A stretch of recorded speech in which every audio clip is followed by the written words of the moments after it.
Welcome to Hannas English. നമ്മൾ പലപ്പോഴും പറയാറുണ്ടല്ലോ, എനിക്ക് എൻ്റെ കൂടെ പണ്ട് സ്കൂളിൽ പഠിച്ച ആ പഴയ സുഹൃത്തുക്കളുമായിട്ട് ഇപ്പോഴും നല്ല ബന്ധമുണ്ട്, ഞങ്ങളിപ്പോഴും വിളിക്കാറുണ്ട്, മെസ്സേജ് അയക്കാറുണ്ട്, പരസ്പരം വിശേഷങ്ങൾ പങ്കുവെക്കാറുണ്ട് എന്നൊക്കെ നമ്മൾ പറയാറുണ്ടല്ലോ. അല്ലെങ്കിൽ എൻ്റെ കൂടെ പണ്ട് കമ്പനിയിൽ ജോലി ചെയ്ത ആ പഴയ സഹപ്രവർത്തകരുമായിട്ട് എനിക്കിപ്പോഴും നല്ല കോണ്ടാക്റ്റ് ഉണ്ട് എന്നൊക്കെ നമ്മൾ പറയാറുണ്ടല്ലോ. ഇതൊക്കെ എങ്ങനെ ഇംഗ്ലീഷിൽ പറയാം എന്നുള്ളതാണ് നമ്മളിന്ന് പഠിക്കുന്നത്.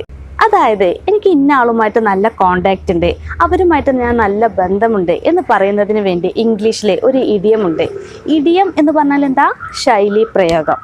കീപ്പ് ഇൻ ടച്ച്, അതാണ് ആ ഇഡിയം. Keep in touch. എന്താണ് ഈ ഇഡിയത്തിൻ്റെ അർത്ഥം?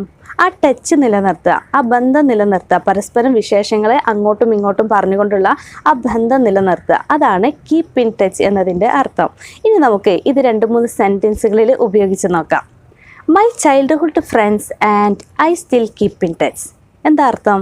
എൻ്റെ ബാല്യകാല സുഹൃത്തുക്കളും ഞാനും തമ്മിൽ ഇപ്പോഴും നല്ല ബന്ധത്തിലാണ്, ഇപ്പോഴും ആ കോണ്ടാക്റ്റ് ഉണ്ട്. അതാണ് ആ സെൻറ്റൻസിൻ്റെ അർത്ഥം. ചൈൽഡ്ഹുഡ് ഫ്രണ്ട്സ് എന്ന് പറഞ്ഞാൽ ബാല്യകാല സുഹൃത്തുക്കളെ, സ്റ്റിൽ എന്ന് പറഞ്ഞാൽ ഇപ്പോഴും എന്നാണ് അർത്ഥം. വേറൊരു സെൻറ്റൻസിൻ്റെ ഉദാഹരണം നോക്കൂ. നമ്മുടെ ഏതെങ്കിലും ഫ്രണ്ട്സിനെയോ അല്ലെങ്കിൽ കസിൻസിനെയോ വിദേശത്തേക്ക് യാത്ര അയക്കണമെന്ന് കരുതുക. അവന് വിദേശത്ത് ജോലി ചെയ്യാൻ വേണ്ടി പോവുകയാണ്. അപ്പോൾ നമ്മൾ അവനോട് പറയല്ലോ, നിൻ്റെ എല്ലാ കാര്യങ്ങളും ഭംഗിയായിട്ട് നടക്കട്ടെ, നിൻ്റെ എല്ലാ കാര്യങ്ങളും ഐശ്വര്യത്തോടെ നടക്കട്ടെ എന്ന് ആശംസിക്കുമല്ലോ. അതോടൊപ്പം തന്നെ നമ്മൾ പറയും, നമ്മൾ തമ്മിലുള്ള കോണ്ടാക്റ്റ് നിലനിർത്തണേ, നമ്മൾ തമ്മിലുള്ള ടച്ച് നിലനിർത്തണേ എന്ന് പറയല്ലോ. ഇതൊക്കെ എങ്ങനെ ഇംഗ്ലീഷിൽ പറയാം? Wish you all the best, keep in touch. എങ്ങനെയാണ്? Wish you all the best, keep in touch. Wish you all the best എന്ന് പറഞ്ഞാൽ നിനക്ക് എല്ലാവിധ ഐശ്വര്യവും ഉണ്ടാകട്ടെ.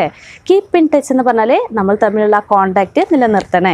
ഇനി വേറൊരു സെൻറ്റൻസ് നോക്കാം. Do you still keep in touch with your old school friends.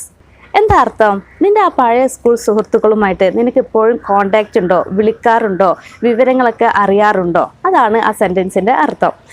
ഈ ഇഡിയം നിങ്ങളുടെ സംഭാഷണത്തിലും ഉപയോഗിക്കാൻ ശ്രമിക്കുക. പുതിയൊരു ടോപ്പിക്കുമായിട്ട് അടുത്ത വീഡിയോയിൽ കാണാം.